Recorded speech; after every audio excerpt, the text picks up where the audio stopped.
Muito bem, vamos lá, vamos começar então a nossa 13ª aula do curso de Roma, a civilização eterna. Então, vamos lá. Tá aí, né? Então, vocês se lembram da aula passada, Júlio César uh, fica numa situação muito difícil, né? Porque o Pompeu se aproxima dos optimates, dos conservadores, dos patrícios do Senado, e eles obrigam a ele ou não se candidatar, e acabaria o mandato dele na Gália em março, ou em se candidatando ele teria que abrir mão das suas tropas e ir sem elas sozinho para Roma. Ele sabia que ele já estava causando muito incômodo, ele já tinha acumulado uma fileira de inimigos muito grandes, ele não tinha mais como fazer, né? Se ele não fosse eleito, não tivesse tropa, não tivesse um cargo, ele estava absolutamente sujeito a, como se diz, a estar vulnerável a, ao ataque dos inimigos, enfim, e ficar vulnerável a todos eles. Então, diante disso, né, nós estamos lá no comecinho de 49, né, e ele reúne as suas tropas ainda na Gália, né, e faz um discurso forte, né, acusando Pompeu de ter se aliado a esse pessoal, e que não teria outro jeito senão eles marcharem sobre Roma e tal, e quem estaria ao lado dele, né? É um discurso famoso e muito forte da parte dele. No Senado, o Metelo Cipião, né, conseguiu a aprovação de um decreto ainda mais duro, né, para que César dispensasse o exército dele, que se não o dispensasse, ele seria já automaticamente julgado por atentar contra a República, entendeu? E seria condenado, expulso de Roma, enfim. E isso já no dia 7 de janeiro. E os dois tribunos da plebe, né, o Quinto Cássio e o Marco Antônio, opuseram-se à medida, abandonaram Roma e foram para a Gália se juntar ao César e às tropas. E aí, em 11 de janeiro, nós temos, né, a famosa cena que está aí retratada nessa pintura, que é Júlio César atravessando o Rubicão. Né? Essa é uma pintura do Adolphe Yvon, né? Um pintor francês de 1817 a 1893. Essa pintura é de 1875. Ela tem 1,69 m de largura, por 1,10 m de altura, né? Está no Museu de Belas Artes de Arras, em Pas-de-Calais, na França. Tá certo? Então, essa é uma das muitas pinturas, né? Representações pictóricas desse momento, né? O cruzamento do Rubicão, que muda a história de Roma, muda para sempre a história de Roma e para os próximos quase 500 anos. Né? Então, aqui vocês veem no mapinha, do lado esquerdo, né, que o rio Rubicão ele está aqui ao norte de Rímini, né, e aqui não aparece, mas ele está... Oh, meu Deus, como é o nome dessa cidade? Agora esqueci o nome. Tem uma cidade também mais famosa ainda do que Rimini, um pouco ao norte dele. Daqui a pouco eu me lembro e conto para vocês. Né? E aqui, do lado direito, temos aí mais uma pintura desse momento da travessia do Rubicão, o outro francês, Gustave Boulanger, né, um pintor do século XIX, 1824, 1888, pintura de 1854. Está no Museu Picardie, em Amiens, também na França.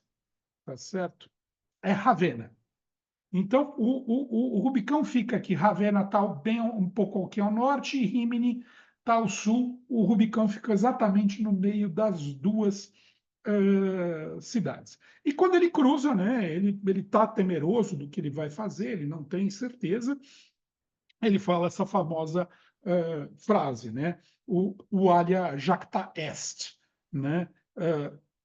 Os dados foram lançados, ou seja, a sorte está lançada, né? Hoje nós cristãos diríamos que seja o que Deus quiser, né? Porque é aquela coisa, ele não tem certeza se vai dar certo a estratégia dele, se é o caminho certo a percorrer, mas enfim, as tropas, né, havia essa legislação que as tropas, as legiões não podiam chegar muito perto de Roma e não podia ser cruzado esse rio. E ele cruza esse rio. Obviamente, lá em Roma, Pompeu e os senadores não tem tropas lá, não tem possibilidade de se opor, de fazer uma resistência e de resistir ao César. Então, eles saem em direção ao sul, para o porto de Brindisi, lá na Puglia, lá no sul da península, para eles escaparem para a Grécia, né, para rumo ao Oriente, para o Pompeu encontrar tropas que ele tinha lá e cidades aliadas, outras tropas aliadas, que aí ele poderia fazer frente ao César. O César ainda tenta persegui-los, né, até lá, até o sul da península, até a Puglia, para ver se conseguir impedir eles de fugirem, de embarcarem nos navios e irem para a Grécia, mas ele não consegue, né? Mas ele, com isso, rapidamente ele toma conta da Península Itálica inteira, da Sardenha, da Sicília, manda a gente também para o norte da África e manda a gente também para as províncias da Espanha, né? Que eram bastante controladas pelo partidário do Pompeu, e tanto num lugar como no outro, tanto na África como na Espanha, ele vai ter aí se degladiar, lutar para conseguir completo controle. Mas ele rapidamente, vamos dizer, assume esse controle da maior parte aí do Império Romano. Então, aqui vocês veem no mapa menorzinho, o ponto vermelho é Brindisi, né? Aqui na Puglia, tá certo? E aqui vocês veem a Grécia logo em frente. E aqui, esse outro ponto, é o ponto onde as tropas, tanto de Júlio César quanto de Pompeu, vão se encontrar, né? Nessa cidade grega chamada Farsália, né? Que é onde elas vão se confrontar, né? O Pompeu volta, chega na Grécia, consegue reunir aliados, ele consegue montar um grande exército, né? Ele tem, inclusive, superioridade numérica sobre as tropas que Júlio César leva para a Grécia para combater. Eles têm quase que o dobro de gente para combater o Júlio César, mas eles não se dão bem. As tropas de César estão muito endurecidas, estão muito treinadas, né? Os 10 anos de Gália tornaram esses veteranos do César verdadeiras máquinas de guerra, e o pessoal lá na Grécia não tava preparado para eles, não tinha condição. Logo que eles colocaram a cavalaria do Pompeu para correr, ela debandou do campo de batalha, e as linhas de infantaria do Pompeu foram ruindo uma atrás da outra, e não teve jeito, né? A vitória aí foi completa do Júlio César, né? E aí o Pompeu fugiu, saiu aí da Grécia. Então, se olhar no mapa, ele também é relativamente perto, ele cruza o Mediterrâneo e vai para Alexandria, né, porque ele acreditava que lá os egípcios, que já eram um Estado cliente, né, não fazia parte de Roma, mas era um Estado que já estava muito ligado a Roma, que era, de uma certa maneira, serviçal a Roma. E quem estava lá era o faraó Ptolomeu XIII, né, que era um menino, na verdade ele tinha 13 anos, mas enfim, tinha um grupo aí em volta dele, e ele estava, inclusive, em guerra civil, em disputa com a sua irmã, a Cleópatra, né, Cleópatra VII, né, eles estavam disputando o poder aí no Egito, e é por meio disso que o Pompeu vai fugindo da derrota do Júlio César na Grécia. Então tá aí, né? Do lado aqui esquerdo, o Ptolomeu 13º, 13, né? E a nossa famosa Cleópatra. Então, por isso eu faço questão, né? Usei já lá quando dei aquela aula lá na loja de vinhos e tal, que era uma aula demonstrativa do que seria esse curso, né? Eu já falei disso, né? Que a gente tem que lembrar que esses reis do Egito, essa dinastia ptolomaica, eles, na verdade, eles vêm do primeiro Ptolomeu, que era um general do exército do Alexandre o Grande, que ficou na região. Quando o Alexandre o Grande morreu, eles ficaram, o Ptolomeu e a turma dele ficou com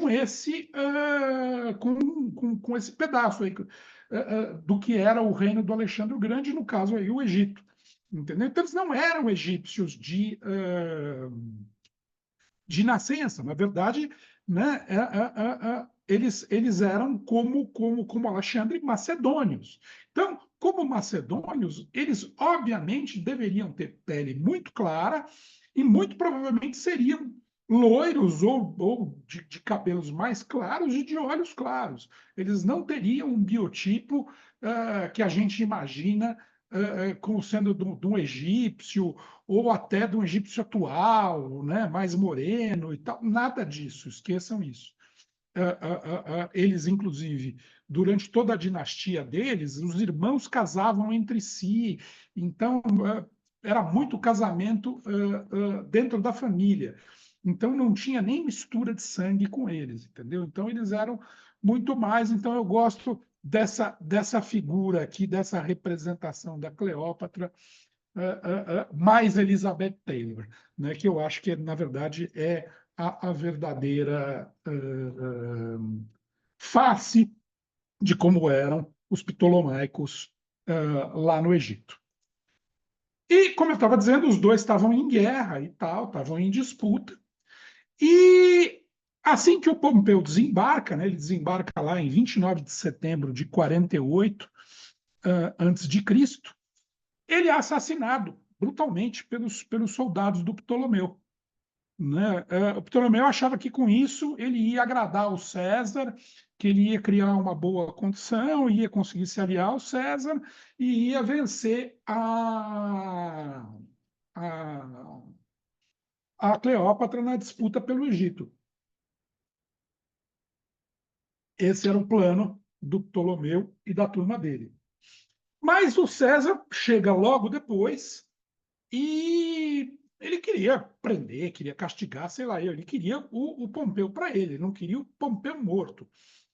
E aí, quando ele chega lá em Alexandria, a primeira coisa que levam para ele é uma almofada com um pedaço do dedo do Pompeu, com o anel dele de magistrado romano, para identificar que era ele, né? E ele logo entende que o Pompeu foi morto, tal, e ele fica muito bravo, ele fica muito revoltado com isso, né? Com esse fim que os egípcios deram a um general romano sem dar uma sepultura digna para ele, etc, etc, e vamos dizer, interferindo inclusive na vingança do César contra ele. Então a coisa não cai bem. Inclusive, né, tem historiadores que dizem que o César teria chorado de raiva, né, de repulsa com essa cena. Né? E aí ele promete vingança e que vai executar os assassinos de Pompeu. Mas ele chegou muito rápido, o César não está com todas as tropas. E aí ele acaba, vamos dizer, meio encurralado lá pelos egípcios, num palácio, ele acaba sendo meio que feito quase que refém num palácio em Alexandria. Né? Ele está lá, cercado pelos homens dele e tal, mas enfim, não consegue sair desse palácio, eles não deixam e etc.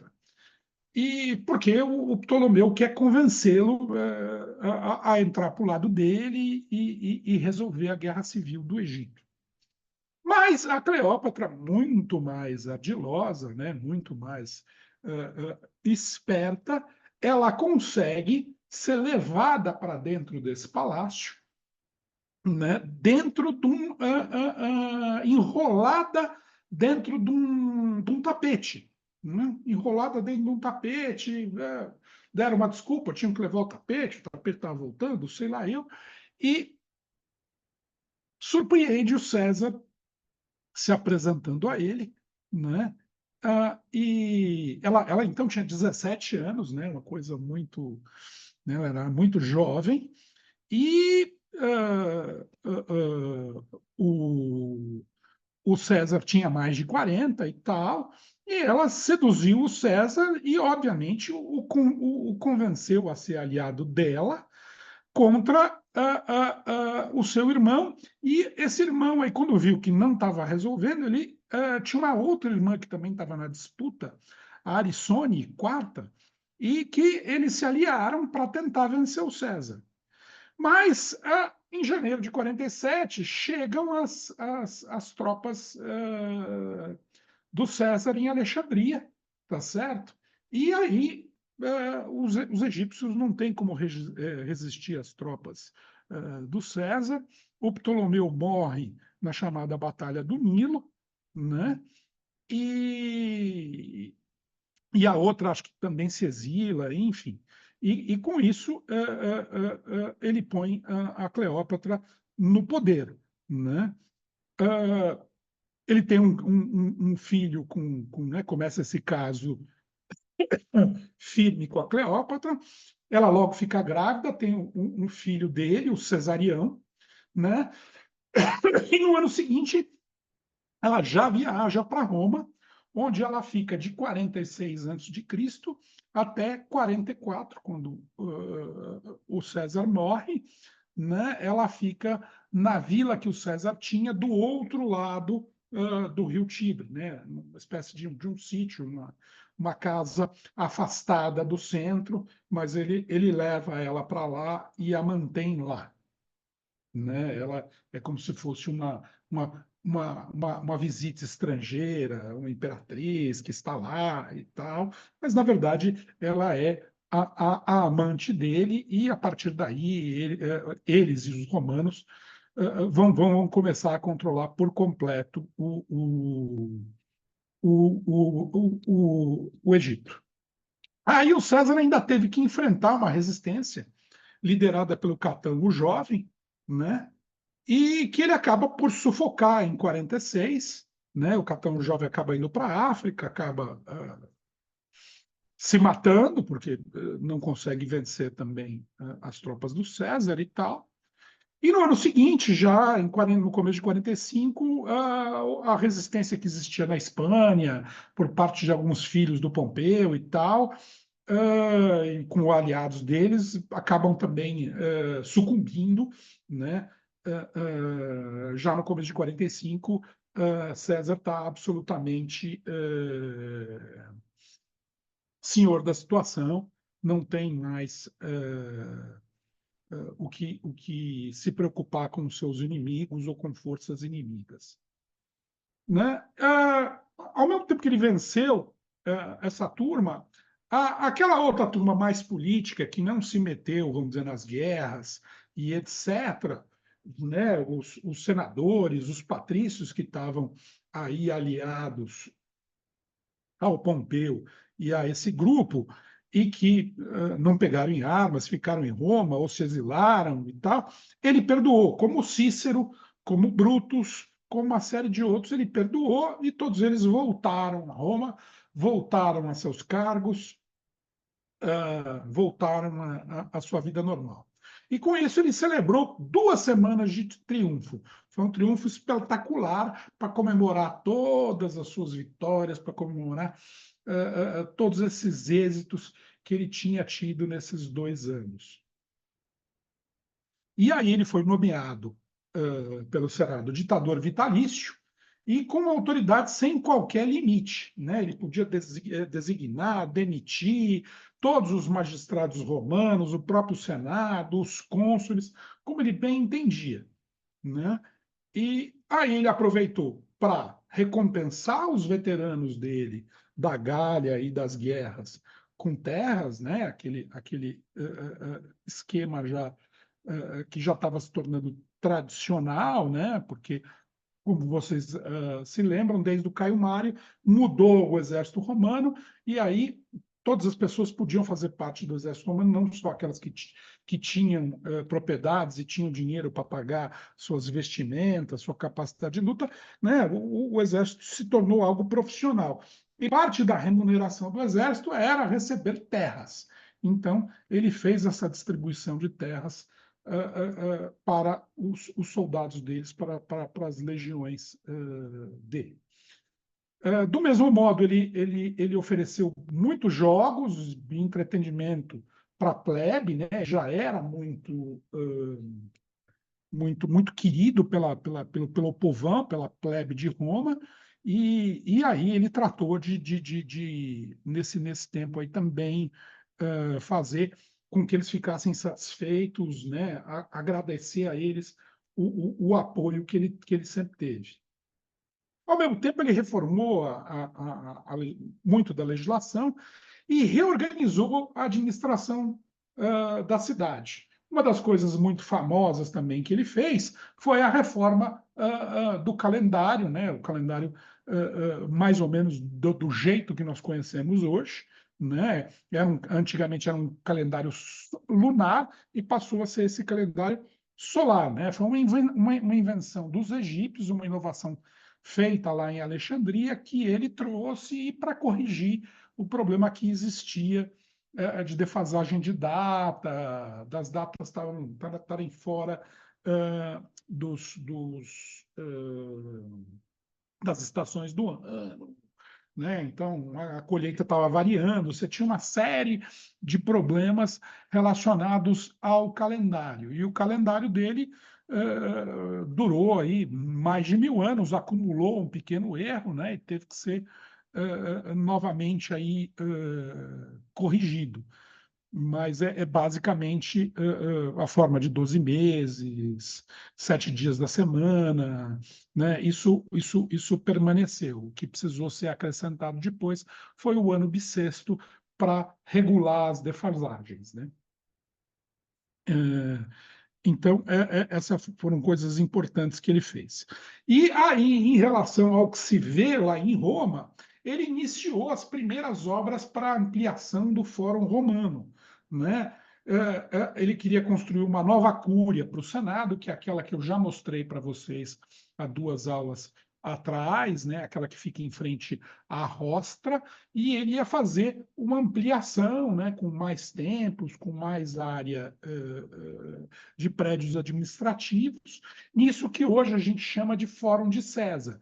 E, na verdade, ele inventa um novo modo de se construir, de se ampliar o Fórum Romano, que vai ser feito pelos seus sucessores, né?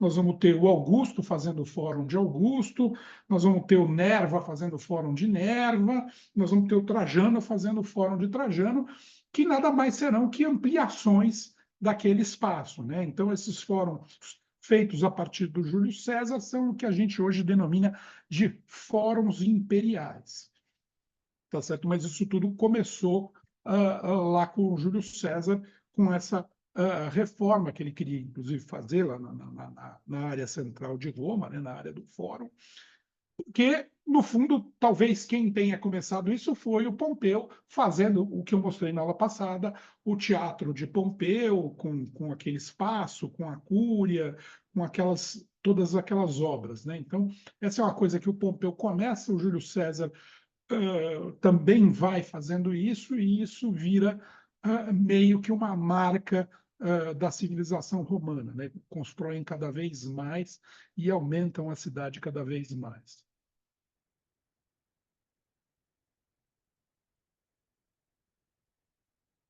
Conta-se que aí, né, o poder dele estava tão grande, ele estava tão absoluto, que nos festivais lá dos deuses pagães, né, os Lupercais, que chamavam, um grande festival, o Marco Antônio chega a oferecer a ele uma coroa real, né, em público, para todo mundo, tal, e ele aí recusa e tal, e muitos viram nisso apenas um teste para ver se o povo aprovava a ideia. Já começou um zum, zum, zum do tipo, né? Olha, o Júlio César quer virar rei, né? Muito além do poder que ele já tem. Então, isso começou a gerar bastante ciúmes, bastante desconforto, né, entre os perdedores, entre essa elite romana dos patrícios e os demais inimigos que o próprio César tinha perdoado e não tinha perseguido. Né? Então, essa insatisfação e essa ideia de que ele queria ser imperador começa a circular cada vez mais. Então, isso, obviamente, leva a uma conspiração. Né? Então, você tem esses dois sujeitos aqui, o Marco Júnior Bruto e o seu cunhado, o Caio Cássio Longino, que eles aqui vão montar essa conspiração. O César estava se preparando aí, começo de 44, para fazer uma campanha contra os partas. Lembra lá os partas que venceram uh, uh, um dos aquele um dos três do triunvirato que morreu lá no Oriente. Estava me fugindo o nome dele, daqui a pouco eu lembro. O que era rico foi lá e, enfim, morreu na mão dos partas. E os partas, se vocês lembrarem, eu contei, né, eles tomaram as insígnias das legiões romanas e tal, e isso é uma ofensa muito grande para Roma. E o que o César pretendia era ir lá, derrotar eles e retomar as insígnias romanas, o Crasso, perdidas pelo Crasso lá na batalha dele. Essa era a ideia. Então, ele estava reunindo ah, ah, as legiões e tal. E aí começou a circular outra fofoca, de que os livros proféticos sibilinos, né? A Sibila é uma profetisa, uma deusa profetisa e tal, e teriam os livros sibilinos, né, que diziam que apenas um monarca poderia derrotar os partos, né? E para piorar, afirmou-se, né, e comentava-se que o Lúcio Aurélio Cota, que é tio do César e que era encarregado da custódia dos livros da Sibila e tal, ia conferir o título de rei dele numa próxima reunião do Senado. Então, essa fofoca correu solta e foi, vamos dizer, o rastilho final para esses dois aqui começarem a conjura, né? Começarem a conspiração.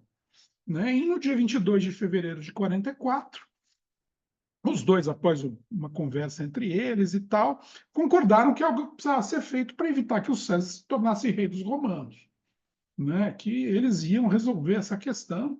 Então, aí saíram a recrutar outros homens. Né? Embora para matar o César fosse necessário apenas um homem, né? O Brutus acreditava que o assassinato do César tinha que ser considerado uma remoção legítima de um tirano. né? Eles tinham que dar um verniz de que eles estavam fazendo, libertando o povo de Roma de um tirano, de um cara que estava abusando do poder, né? Então, eles precisavam de apoio das lideranças de Roma, né? E eles precisavam encontrar aí também um equilíbrio, né? Então, eles precisavam de homens suficientes para cercar o César e lutar contra o César e contra eventuais partidários dele que estivessem juntos, mas não muitos conspiradores, porque eles tinham muito medo de serem descobertos, né? O risco de serem descobertos era muito grande, né? Então, eles preferiam os mais próximos, os mais amigos, os mais conhecidos. E aí não, pensavam também que não era bom recrutar jovens, porque os jovens são meio imprudentes, e nem idosos, porque são fracos. Então, eles acabaram recrutando os senadores, todos que estavam mais ou menos na faixa da idade deles, né? Com 30 alto, 40, 40 e pouco. Assim, tinham mais ou menos todos eles a mesma idade. Conta-se que eles conseguiram juntar 60 senadores. Quer dizer, não era pouca gente. E que havia alguns outros que não participaram diretamente, mas estavam a par do que estava se decidindo, do que se queria fazer. O Brutus, vocês têm que lembrar que ele é descendente daquele Brutus que pôs fim ao último monarca de Roma em 509, né? O Tarquínio Soberbo. Então ele tem esse ancestral que tinha derrubado a monarquia romana e tinha instituído a república, né? Então ele se considerava, inclusive, um protetor da república e etc. E ele era filho da Servilha Cipião, que era uma mulher que dizem que foi uma das muitas, como se diz, amantes de César, né? Então, o Brutus tinha essas duas características interessantes para a gente prestar atenção, né? Essa descendência dele aí da família Brutus, né? E quem era a mãe dele. E o dia escolhido por eles para colocar o plano em prática foram chamados Idos de Março.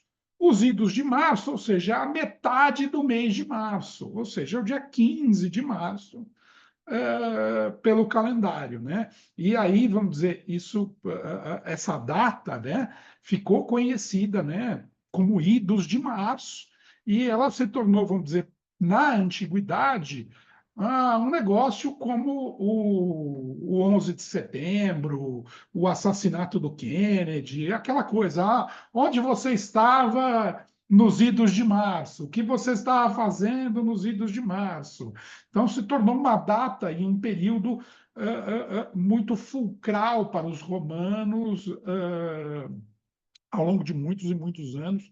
Né? Os idos de março vão ser repetidos sempre, vai sempre ser falado os idos de março, os idos de março. Né? Os idos de março, 15 de março, é a metade de março. Então, vamos lá. Né? Aqui a gente tem uma xilogravura de 1474, de um alemão, Johannes Zeiner, né? Que mostra aqui o Brutus matando o César e a esposa dele, a Pórcia, se matando de desgosto aqui logo atrás. Né? É bem uma dessas imagens do começo aí do Renascimento. Aqui no mapinha, vocês podem ver esse quadradinho aqui, né, é a casa do César. E lá em cima, você vê o Teatro de Pompeu. Então, vocês lembram, essa parte curva é o teatro propriamente dito. Aqui você tem uma praça nesse retângulo e a Cúria seria essa outra face do retângulo. Daqui até aqui, a pé, é mais ou menos, até hoje, né, 1 quilômetro. Você leva aí uns 15 minutos. era relativamente rápido. E a gente tem que lembrar que a reunião do Senado estava sendo feita aqui na Cúria de Pompeu, porque justamente a Cúria antiga tinha sido demolida e tava, pelo César, estava sendo construída uma nova na ampliação aqui do Fórum Romano, né, chamado Fórum de César. Né? Então, esse é o cenário do dia aí dos idos de março. De acordo com Plutarco, uma vidente, dias antes, um vidente advertiu César que a sua vida estaria em perigo e citou os idos de março. O Seutônio identifica esse vidente como Aspursi, chamado Aspursis purina. Além,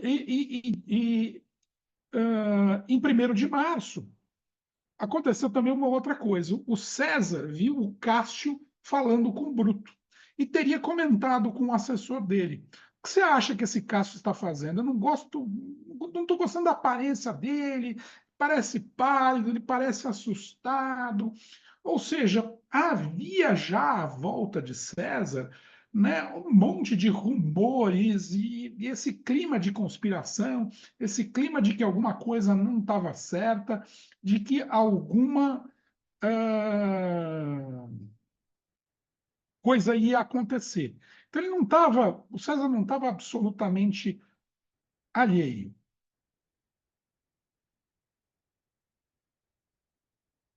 E aí, no comecinho do dia, os conspiradores se reuniram aí na Cúria de Pompeu, né, para a reunião, e ficaram lá esperando, né? Inclusive, no teatro, haviam jogos de gladiadores. E havia toda uma escola de gladiadores lá, né? Estava acontecendo ao mesmo tempo. E eles incluíram o dono dessa escola na conspiração, porque eles tiveram a ideia de que, olha, se alguma coisa acontecesse, chamavam os gladiadores, e os gladiadores iam proteger a eles, iam lutar contra os eventuais apoiadores do Júlio César. Então, a ideia era ter aí uma segurança a mais e tal. E os que não estavam participando lá dos jogos no teatro, eles inclusive colocaram eles no pórtico de entrada, no pórtico lateral de entrada para a Cúria de Pompeu, para manter a segurança deles, né? E mesmo no caso deles matarem o César, eles poderiam defender eles se fossem atacados pelo povo, qualquer coisa desse gênero. E podiam bloquear a entrada, enfim. Essa era a estratégia. O César não apareceu de cara. A razão para isso é que naquela manhã, a Calpurnia, a esposa do César, foi acordada por um pesadelo. Ela sonhou que estava segurando o César assassinado em seus braços e que estava de luto por ele, né? Tem outras versões dessa história, que ela teria sonhado com o frontão da sua casa desabando em cima dele, né? E o corpo dele coberto de sangue. E, sem dúvida, ela sabia também, né? Acho que o César tinha comentado com ela, dos avisos do Spurnia, né? Que o César corria perigo nos idos de março, né? O que obviamente deve ter sugerido aí esses sonhos dela e tal. E ela logo cedo começou já a implorar para o César não ir na reunião do Senado naquele dia, e ele estava até, inclusive, concordando, não ia mesmo, né? Como ele sabia né? Ele estava cauteloso, ele sabia desses rumores todos, né? Não era simplesmente esses rumores de vidente e tal, né? Havia um clima político pesado, né? O César mandou chamar o Marco Antônio, e mandou o Marco Antônio ir lá para o Senado, né? Para a Cúria de Pompeu, para dispensar os senadores, dizer: "Olha, não vai ter reunião hoje, não vai acontecer nada", né? Mas os conspiradores souberam disso e mandaram um senador, o 10º, para a casa de César para tentar convencê-lo a ir à reunião. E aí o 10º ficou falando: "Ah, imagina, para de prestar atenção nos sonhos da sua mulher, isso é bobagem, esses presságios são coisa de tolo", né? E, sei lá, usou diversos argumentos nesse sentido e convenceu o César a ir para o Senado. E, obviamente, né, a casa dele era aqui, no meio do fórum, e ele, para ir até lá, além, né, das pessoas que trabalhavam com ele e tal, obviamente que quando ele foi para a rua, um monte de populares o seguiu, ele devia estar bastante cercado, quer dizer, não havia realmente na rua como assassiná-lo facilmente, porque ele estaria sempre cercado. Agora, no Senado só entrariam os senadores, né, e ele. Então, realmente, no Senado ficaria muito mais fácil. Daí o plano dos conspiradores.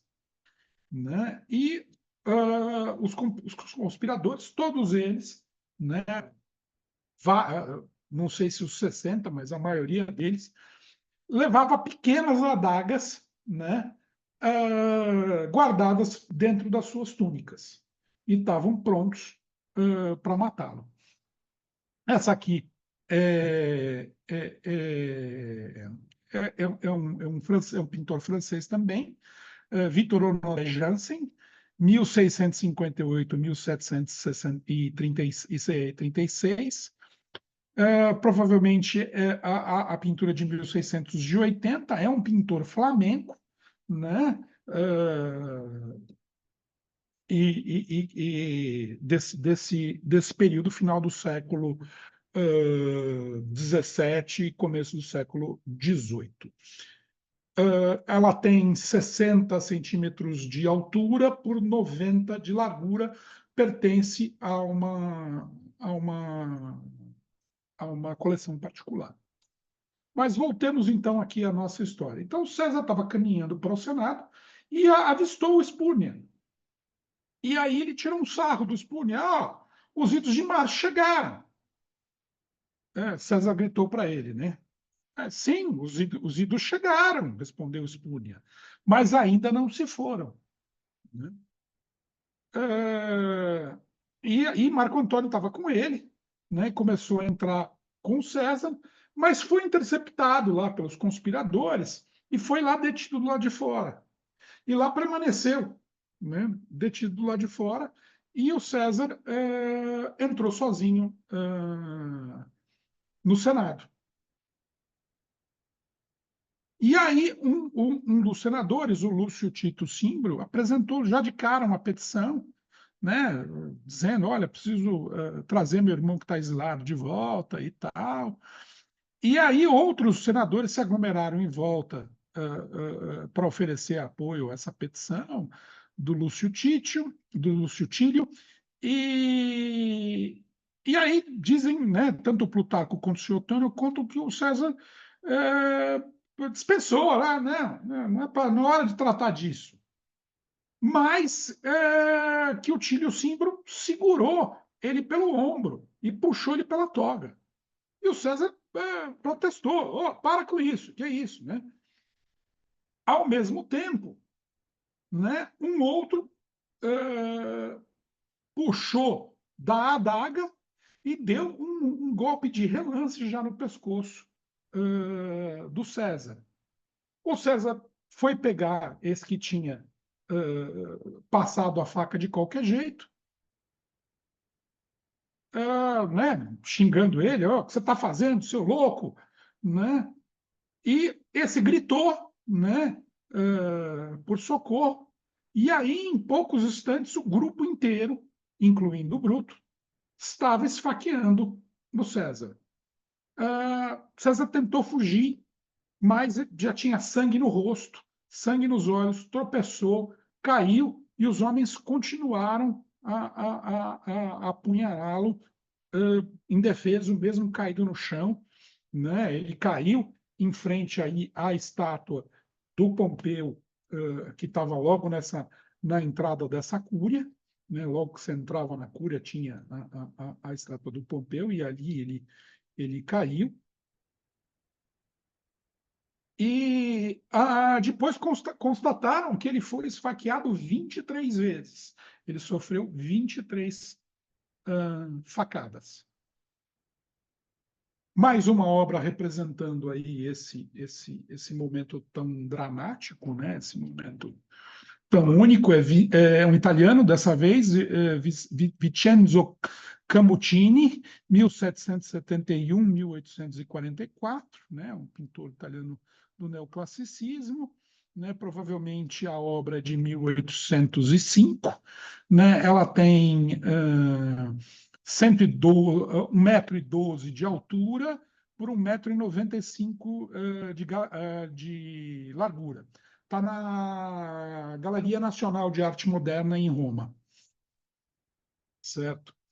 E, e aí, então, inclusive, o Suetônio relata que um médico realizou uma autópsia no César, né, para verificar essas 23 facadas, tá certo? Mas ele estabeleceu que, na verdade, um ferimento foi o mais fatal, que foi o que perfurou a sua aorta e provocou um sangramento maior, né? Esse é o relatório de autópsia mais antigo conhecido da história, né? Descrevendo que a morte do César, né, atribuída pelas facadas, foi porque ele perdeu realmente muito, muito sangue e teve a aorta seccionada. Vamos a mais uma obra aqui mostrando esse momento. O Jean-Léon Gérôme, mais um francês. Morte de César, né? Ele é de 1824 a 1904. A tela foi feita entre 1859 e 1867. Ela tem altura de 85 centímetros e largura de 1,45 m. Está no Walters Museum de Baltimore, em Maryland. Eu gosto muito dessa obra. Né? A gente vê aqui o corpo do César no primeiro plano, né? Aqui abandonado, e eles comemorando com as adagas aqui para cima, né? Tem cadeira virada aqui, enfim. E aí muito se discute quais são as últimas palavras que César teria dito. O senhor Antônio disse que ele não disse nada. E a maioria diz que ele disse as seguintes palavras, né? Você também, meu filho, né? Para o Brutus, né? Porque ele considerava o Brutus como um filho porque ele tinha sido amante da mãe, tinha gostado muito da mãe, e acho que gostava pessoalmente do Bruto, apesar dele ser um traidor e, enfim, tá lá e, e, e, ter esfaqueado ele. Diz que ele, inclusive, quando foi esfaqueado pelo Bruto, puxou sua toga e cobriu seu rosto para não olhar a cara do Bruto. Logo após o assassinato, o Plutarco conta que o Bruto deu um passo à frente, como se fosse dizer algo aos senadores, né, fosse fazer uma declaração, mas enquanto ele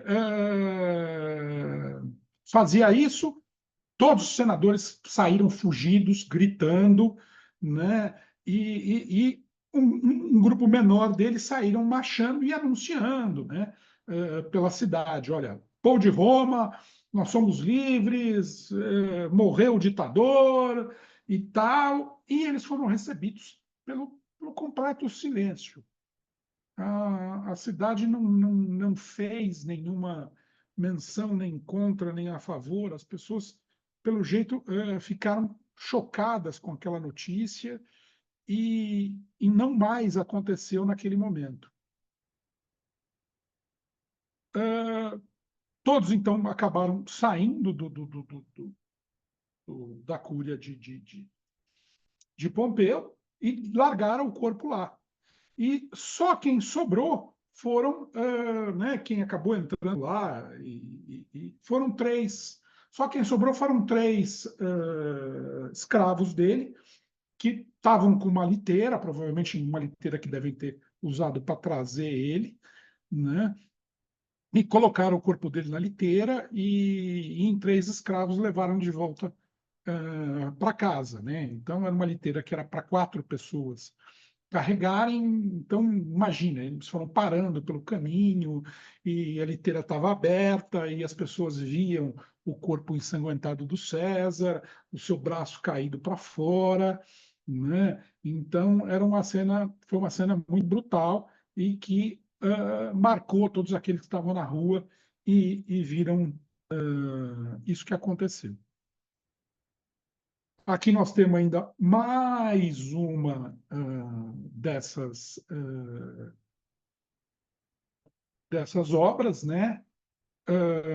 É mais um alemão, Carlos von Piloty, também século XIX, 1826, 1886, a obra de 1885, é da coleção do Museu Estadual de Hanover. Né? Então, aqui já é um César estilizado, com coroa, com cetro, né? Uma coisa assim mais. Um aqui mostrando a petição e o outro, opa, e o outro aqui com a adaga aqui atrás. É bastante interessante também, mas não é a minha preferida. E aí você tem essa aqui, que é uma pintura já do século XX, de um húngaro. Achei pouca informação sobre ela, mas achei ela muito, muito, muito bonita, né? Que seria o Marco Antônio, né? Essa cena não aconteceu, ou se aconteceu, enfim, não há nenhum registro dela, é muito mais uma interpretação livre aí do autor, vendo o corpo dele. Né? Durante 5 dias, eles ficaram lá vendo o que ia acontecer. O próprio Marco Antônio resolveu não sair de cara contra os conspiradores. Ficou uma situação esquisita. Os conspiradores ficaram no Capitólio, porque o Capitólio, como um monte e com templos, era um lugar de fácil defesa, né? Eles meio que se refugiaram lá e iam para o fórum, faziam discursos para tentar convencer as pessoas, mas o povo romano estava bem dividido. Muita gente não estava se importando e muita gente estava chocada e queria acabar com os conspiradores. E aí, 5 dias depois, o Marco Antônio fez essa jogada de fazer um grande funeral do César, né? E nos funerais você sempre tinha essa coisa de representações do morto, né? Então fizeram uma estátua de cera com as 23 facadas e tal, e a multidão enlouqueceu, começou um incêndio, começou a atacar os prédios vizinhos. Foi um negócio bem forte. E com isso, o Marco Antônio conseguiu negociar com aqueles que não queriam, conseguiu manter o poder na mão dele, né? E não fazer uma grande perseguição, né? O pessoal ficou com medo e não teve nesse momento uma guerra civil, não teve ah, uma grande coisa, mas foi o final da República. A partir daí, nada mais será como antes, né? A plebe estava realmente furiosa, né? E o Antônio capitaliza essa dor do povo romano, entendeu? Para manter os inimigos sob controle, né? E aí ele é surpreendido com a abertura do testamento do Júlio César. Júlio César não, ele achou que ele seria o nomeado, mas Júlio César nomeia Caio Otávio, né, seu sobrinho neto, como seu filho, né? Começando com o adotando como filho, tornando seu filho, dando a ele o nome de César, né, e tornando o herdeiro dele de todos os bens, inclusive de todo o poder dele, né? E ele estava fora de Roma, ele estava estudando, né, na Grécia, e ele volta correndo, né? Ele volta correndo para assumir esse lugar e ajudar a completar essa mudança da história romana, né? Otaviano vai ser muito, muito, muito importante e vai, sem dizer que ele implantou o Império Romano, vai implantar o Império Romano, né? Vai ser uma coisa bastante curiosa, bastante interessante, né? Mas isto fica para a próxima aula. Dúvidas, comentários, perguntas? O que vocês acharam? Muito chocante, Paulo, mas foi muito bom. Obrigada. Fico mostrando lá o assassinato do homem em várias pinturas, né? Barbaridade. Marca a história. Belíssimas pinturas, né? Muito teatrais e muita Muito, história junto. muito, né? Nossa. O classicismo tem essa qualidade, né? Eu gosto bastante, né? E é bem interessante. E é isso, né? Essa é realmente uma aula forte, uma aula importante. Tá bom? Obrigado, foi ótimo. Joia, obrigada, Paulo. Obrigado vocês. Obrigada, Paulo. Boa noite, bom descanso. Um Boa abraço. noite. Boa noite. Boa Igualmente, um noite a todos. beijão. Tchau, Boa beijo. noite, pessoal. Tchau.